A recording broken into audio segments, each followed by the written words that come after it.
somos 9 bilhões de seres humanos. Crescemos, nos multiplicamos, nos diversificamos, nos sofisticamos. E compartilhamos o mesmo espaço de sempre, o planeta Terra.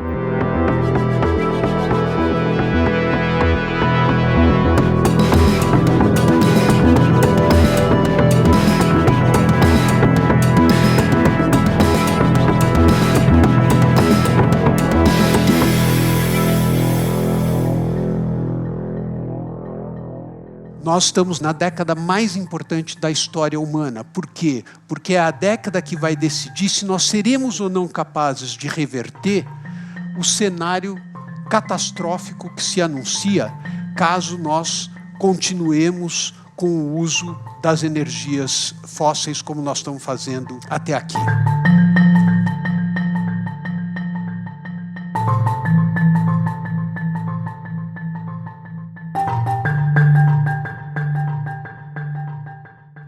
Os sinais chegam dos 4 cantos.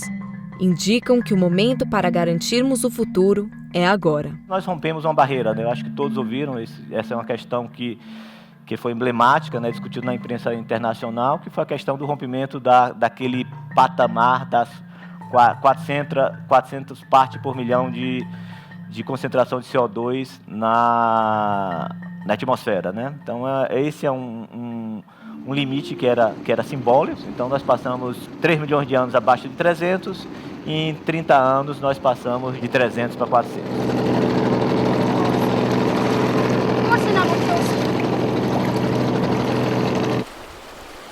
As soluções devem seguir pelo caminho do crescimento sustentável e, ao mesmo tempo, justo. As Nações Unidas preconizam que consumo de energia primária per capita em 2050 seja de 70 gigajoules.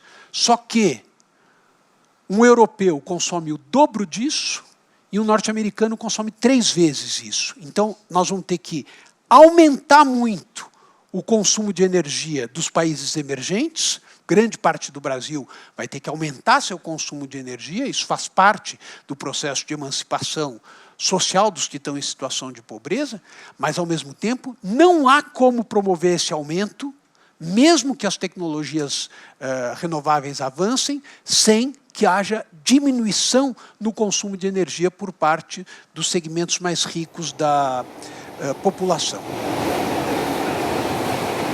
Para nós garantirmos que todos os habitantes do mundo hoje tivessem o que a gente chama de washing machine pattern, né? Que é, ou seja, no mínimo ter uma máquina de lavar em casa de forma a conseguir ter uma produtividade nas atividades domiciliares mínima, né?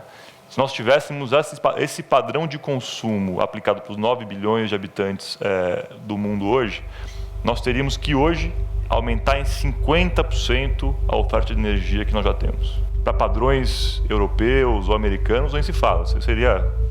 Teríamos quase mais que duplicar o volume de energia que nós temos hoje sendo produzido.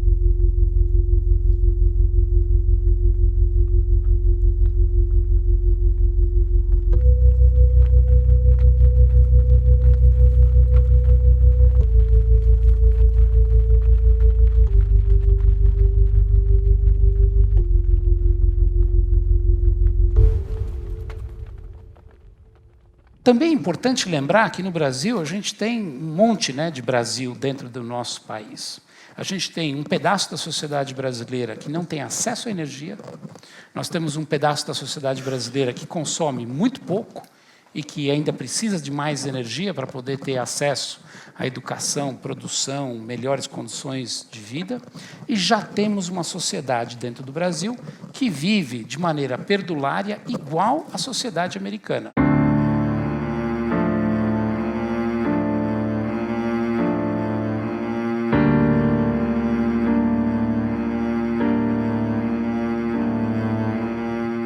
Temos pouco tempo, muito pouco tempo. As consequências das mudanças climáticas batem às nossas portas e de forma cada vez mais violenta.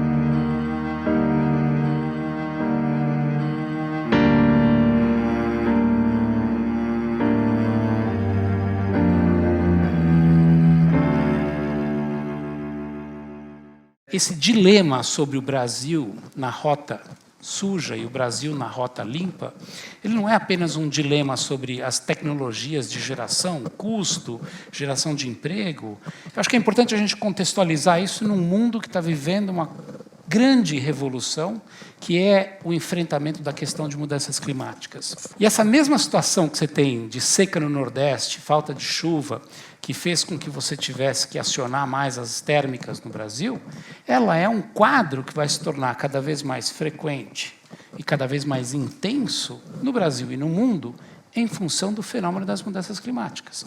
E esse fenômeno das mudanças climáticas é alavancado pelo nosso consumo como sociedade, mais e mais dos combustíveis fósseis. Então, equacionar o problema como temos que acionar mais usinas para dar a energia que a gente precisa, e isso acaba retroalimentando a crise climática, não é a resposta.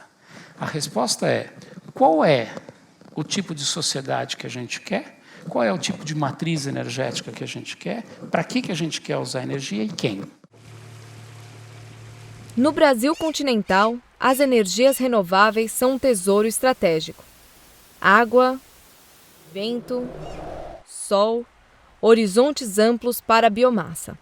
A radiação, que é a potência, a capacidade de produzir energia naquela região mais clara do Brasil, coincide com pelo menos o dobro da radiação onde se mais utiliza energia solar na Europa, que é na Alemanha. Então, qualquer ponto do Brasil, ou olhando por outra forma, onde nós temos a pior radiação no Brasil, que é ali no litoral de Santa Catarina, Paraná, onde nós temos a pior radiação no Brasil, ela é melhor do que em qualquer parte da Europa. Obviamente, a Europa tem seus incentivos, suas peculiaridades para usar energia solar, mas o que eu quero mostrar é que realmente nós temos um potencial gigantesco. A Europa consegue aproveitar energia solar com a radiação metade do que a nossa tem, e nós ainda temos um potencial muito grande a explorar. Esse potencial, por mais que ele esteja distante, quando a gente fala de fontes como eólica, solar,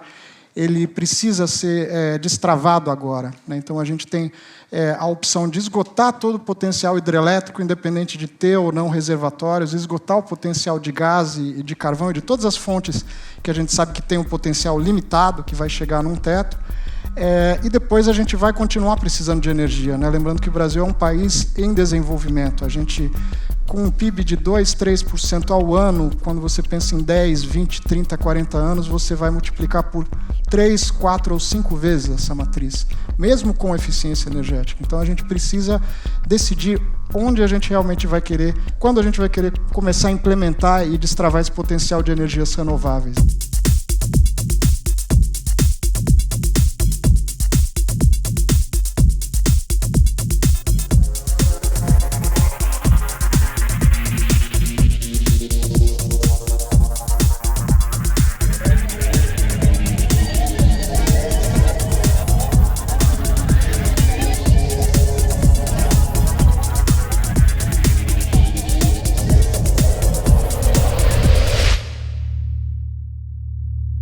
Alguns anos atrás se dizia, não, mas a energia solar é cara, a energia eólica é intermitente e também é cara.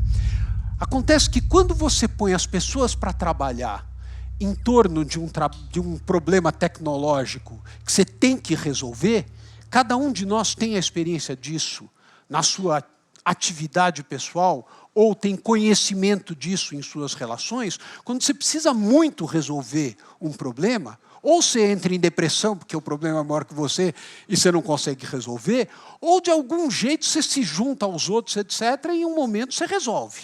Nós temos 3 elementos que nos mostram que tecnicamente, socialmente, economicamente, nós já poderíamos acelerar de maneira muito considerável esse processo de transição, com benefícios para as sociedades contemporâneas extraordinariamente grandes.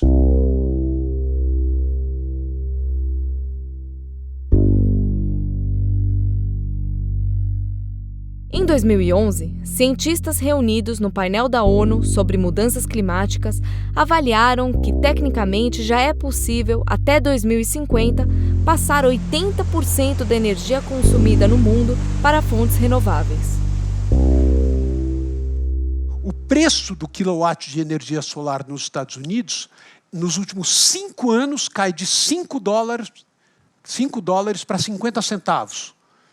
Tá certo? É um negócio fantástico. Em 14 estados americanos, a energia solar já é mais barata que a energia convencional. Então, ao longo do tempo, a gente viu no mundo mesmo o carvão ser a fonte mais barata, o petróleo ser uma fonte viável, a gasolina nos Estados Unidos ser barata, e isso não veio de graça, né? Isso vem por grandes subsídios econômicos. Então, às vezes, quando a gente coloca uma comparação simples, dizendo que a energia solar é cara, ou a energia geotérmica é cara, ou oceânica é cara, na verdade, é uma questão da vontade política que a gente precisa organizar, né? A legislação, a política de desenvolvimento de cada fonte que a gente precisa organizar para chegar lá, né? Então, a eólica contou com uma série de incentivos e de condições mais adequadas, e hoje é a segunda fonte mais barata no Brasil. Isso aconteceu num espaço de 5 anos. Tá, acho que é uma crença comum de que a energia solar ela não tem como ter uma participação expressiva na energia do Brasil. Ela é uma energia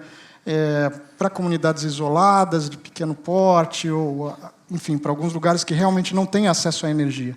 E até pelo trabalho internacional que foi feito com a energia solar desde os anos 80, hoje a Alemanha tem, de cada 10 residências, 4 têm energia solar.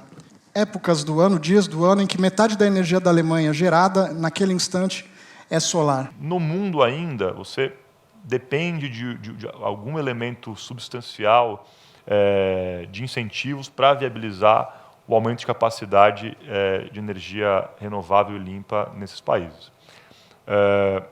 Mesmo assim, estão crescendo. China cresce bastante, outros países da Ásia também crescem bastante, Estados Unidos continua crescendo. E daí, vindo para o Brasil de volta, né? O Brasil não precisa de subsídio. O Brasil ele consegue gerar energia eólica, hidráulica, biomassa, com custos extremamente competitivos, mais baixos que as opções não renováveis. Isso é valiosíssimo. Nenhum país tem isso no mundo.